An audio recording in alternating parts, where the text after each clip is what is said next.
Мынау тұрған ауылыма өрнектің, асқар ардың, парасаттың, ақылдың. Осында өскен талай саңлақ сайыпкер, сұлу қыздар, қайратты ерлер өрнегіндей тәрбие мен еңбектің. Отан отбасынан басталады дегендей, отанды сүю отбасынан басталатыны рас.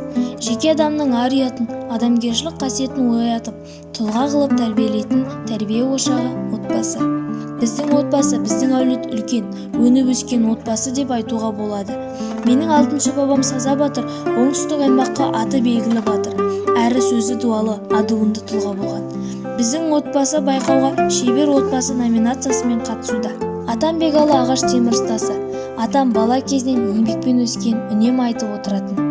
Еңбекпен өскеніне, оның сіңірген еңбегінің құрметіне құрметті ардагер төс белгісімен марапатталған ауыл ардақтысы. Атамның жасы 82-ге келді. Қазірде дәнекерлеу ісі, темірді балқытып, ағаш сүріп.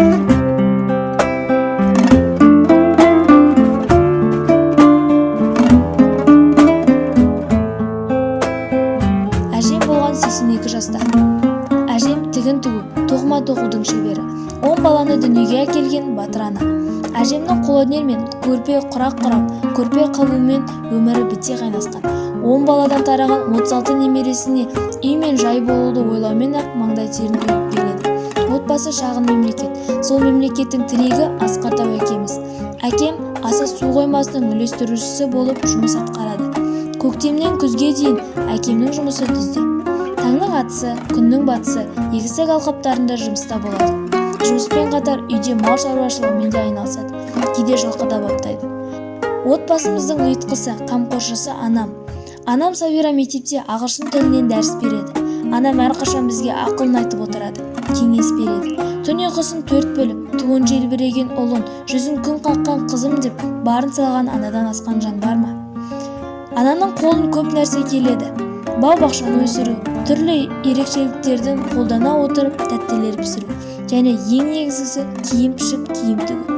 Анам қазіргі кезде мектебіміздің білім алушыларына ұлттық киімдерін тігіп, аяқтауға жақын қалды.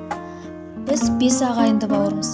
Үлкені мен Сабина мектепте үздік оқимын. Менталды арифметикадан Астана қаласында өткен республикалық байқаудың, домбырадан республикалық байқаудың 2 дүркін жеңімпазымын. Өнер мектебінің домбыра класын бітірдім. Домбырамен қатар пианинода ойнаймын және би үйірмесіне қатысамын. Аудандық іс-шараларға белсенді қатысып тұрамын. Бос уақытында би билеп домбыра тартқанды ұнатамын. Сіңілі анасынан кейінгі қыз баласына жақын адам. Менен кейінгі сіңілім 7-ші сыныпта оқиды. Есімі Әкежан. Әкежан домбырада шебер ойнайды. Ол домбырадан республикалық байқаудың жеңімпазы. Сурет салудан ауданның 2 дүркін жеңімпазы. Әпкелі, сіңілі қыздар сырласатын ең жақын құрбылар, ана қолын ұзартатын көмекшілер. Әкежаннан кейінгі бауырым Айбар. Айбар 4-ші сыныптың білім алушысы. Бауырым Айбар сурет салудың шебер облыстық байқауға сурет салуда. Айбардан кейін егіз сіңілдерім бар. Олар Аяна мен Раяна биыл мектеп табалдырығын аттады. Мектеп алды даярлық тобында оқиды. Екеуіне біз қамқормыз. Қазір үйге берілген тапсырма бойынша ермексаздан бұйымдар жасауда. Біздің отбасымыздың басты қағидасы тәртіп пен тазалық. Аз сөйлеп, іс қыл. Үлкенге құрмет, кісі ақысын жемеу, күнделікті отбасылық дастарханда айтылатын өнегелі сөздер.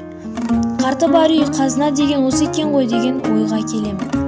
Біздің отбасымыздың татулығы, әулетіміздің бірлігі, адамгершілік пен ара-ағайындыққа, үлкенге құрмет, кішіге ізет біздің басты ұстанымымыз. Татулық пен ынтымақ, еңбек пен адалдық бар жерге құт пен бақыт орнайтынына біз куә болып келеміз. Оған дәлел Майнаш бабамыздан тараған атам Бегалы мен інісі Шыналы бір аулада тұрып келеді. Өздерінің айтуы бойынша бір ғасырға жуық уақыт болыпты бір аулада аталарымыздың бірге тұрғаны. Ауласы мен бау-бақшасы, қора-қопсысы бөлінісіз әрі тығыз орналасқандықтан еңбекқорлығымызға таңырқайды. Менің отбасым парасатты отбасы. Өйткені парасаттылық деген мәдениеттілік, көрегенділік, адамгершілік, инабаттылық қасиеттері. Ал бұл қасиеттер менің отбасымда бар. Өмірдегі ең керемет сәттер отбасыңмен, бауырларыңмен өткізген сәттер. Отбасымыз біздің бар байлығымыз.